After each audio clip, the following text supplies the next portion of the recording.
Hello, welcome to Dear Anybody. My name's Kevin Hodge. I'm reading letters written by my late father, Jimmy Hodge, who was a journalist here in Kent. And I'm reading letters that he wrote in 1999, largely to himself or anyone who would want to read. And I'm trying to get through them during the year. And we've got to the 15th of September. It's various topics today. The general election was still a little bit on the cards, and the smell of that was getting stronger, Dad said. But inflation was down to 1.1%, so that's worth thinking about. The average house price was 75,000. I think my dad bought his for 750 in 1960. America was holding its breath because there was going to be a massive hurricane, which was called Hurricane Floyd. Now, I'm not sure if that rings a bell. It doesn't really ring with me, so don't know how serious that was in 1999. But he said it is October, and we were approaching that time in 1987 where we had the very, very bad storms of 87.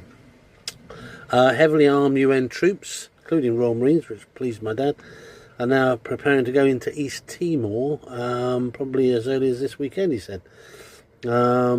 He said that the military men have been out on a riot of killing, and they are defiant. Two tragic stories, sadly.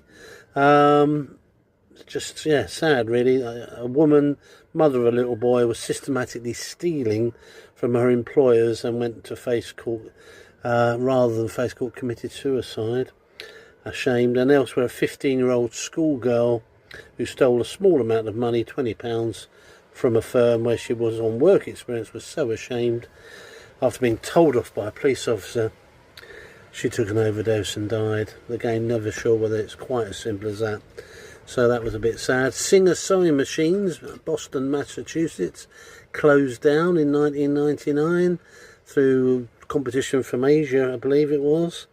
And the weather today in Kent was wet and miserable, very cool. Dad said he will not trust the weather forecast again. He will just look out the window. His PS today was in the Christmas catalogue from the US store group Neiman Marcus. One of the suggested gifts, wait for it, is a £40 million Boeing 737 airliner. Didn't know how much the catalogue was, Dad said.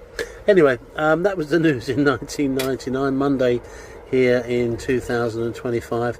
Well, there you go. You take care.